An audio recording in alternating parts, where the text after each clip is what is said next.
Isang pasyalan naman na layong bigyang libangan ng publiko ang binuksan sa lungsod ng Navotas.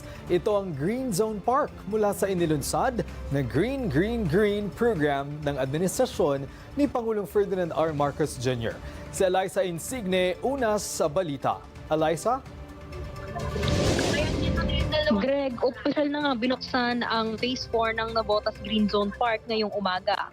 Bahagi ng Green Green Green program ni Pangulong Ferdinand R. Marcos Jr.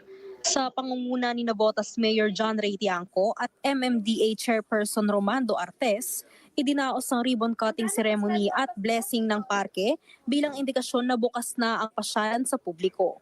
17 lungsod pa sa Metro Manila ang nakatakdang gawing Green Zone Park at ayon kay Artes, 2 rito ay bubuksan na sa susunod na linggo.